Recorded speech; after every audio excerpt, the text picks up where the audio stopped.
Nous n'est plus nous, Nathalie, qui a parlé de AI Creative. Alors, ton entreprise propose des services en informatique. Peux-tu nous dire de quoi il s'agit, s'il te plaît? Alors, mon entreprise propose des services en intelligence artificielle. Donc, ce n'est pas en informatique. Oui. L'intelligence artificielle, en fait, le but, c'est de savoir comment échanger avec elle pour avoir la bonne information, puisque tout le monde utilise un peu plus ou moins ChatGPT, Gemini, etc. Donc, le but, c'est de savoir comment on lui demande une information pour avoir une réponse de qualité. Et ensuite, comment on l'utilise toute seule, c'est-à-dire pendant que je ne suis pas là, parce que jusqu'à maintenant, ce sont des échanges en direct que la plupart des gens font. Et la troisième utilité, c'est donc l'intelligence artificielle. Ce sont des agents qui, eux, travaillent avec l'intelligence artificielle sans intervention ou avec peu d'intervention humaine. Alors, dans ton stand aujourd'hui, comment les gens réagissent? Quelle perception ont-ils de cette intelligence artificielle et quelles sont leurs impressions? Alors, il y a plusieurs sortes. Déjà, on a fait très peur aux gens en leur disant qu'on allait voler leurs données, etc. Donc, il y a un petit peu de méfiance. Et puis, il y a ceux qui l'utilisent un tout petit peu. Et là, en fait, ils voient tous les enjeux. L'intelligence artificielle n'est pas intelligente. Elle reproduit ce que fait l'humain. Donc, si derrière, on fait des choses intéressantes avec, ça va juste pouvoir nous donner plus de possibilités. Donc, il y a les gens qui ont, entre guillemets, compris ça. D'autres qui en ont peur et qui refusent.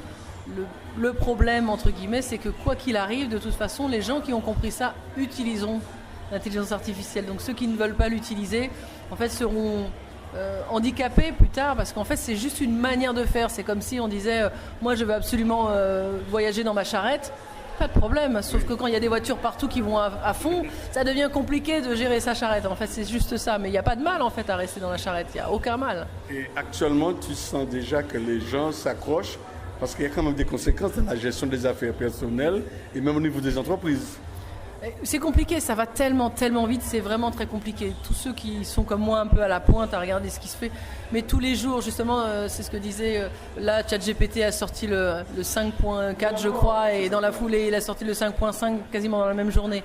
Et donc, ils ont des compétences particulières. Donc là, on est comme dans tout, en fait, on est dans une montée où ça me rappelle un petit peu les appareils photo, où il y avait 2 millions de pixels, 5 millions de pixels, 14 millions de pixels, le 4K, machin. Bon, ok, maintenant, en fait, voilà, on est arrivé à un plafond, l'image est formidable, ça ne nous empêche pas de vivre. Donc là, l'intelligence artificielle, ça va faire la même chose. On va arriver à un moment donné, on va savoir que ça ne remplace pas l'humain, ça le remplace dans le sens où ça va très très vite, mais ça ne remplace pas une intelligence humaine. Donc je veux dire que nous sommes dans une phase de transition et j'ose penser que l'avenir va être passionnant si on maîtrise toutes ces méthodes. Ah oui, ça franchement, on est dans une période de transition et puis je ne suis pas toute jeune, donc moi j'avais une télé en noir et blanc, j'avais même pas de téléphone au début, après j'ai eu le téléphone gris là, qui faisait gris, qu'on devait forcer avec l'écouteur pour être deux, on ne pouvait pas parler à deux, donc le fait d'avoir connu tout ça et là maintenant avoir des possibilités de dingue, mais c'est inimaginable, c'est vraiment une chance, mais c'est très compliqué. Alors pour terminer, avantages certes, mais il y a quand même des inconvénients, il y a que des risques quand même en manipulant tout ça. Alors les risques, c'est que ce sont des outils qui sont extrêmement puissants. Donc dans de mauvaises mains, ça va faire des choses désagréables de façon très puissante.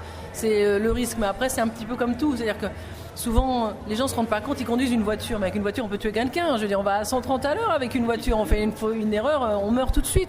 Donc en fait, l'idée, c'est d'apprendre, comme tout ce qu'on apprend, on a le gaz, on a le feu, j'imagine que nos ancêtres devaient se brûler facilement avec du feu, et puis ils ont appris à gérer. Et nous, on va apprendre à gérer. Ok, je te remercie, à bientôt. Je te remercie, merci beaucoup. C'était un reportage de Léon Sauveur sur l'actualité locale pour l'émission Sac à fête en Pays Nouf sur Radio Apal Jikambout.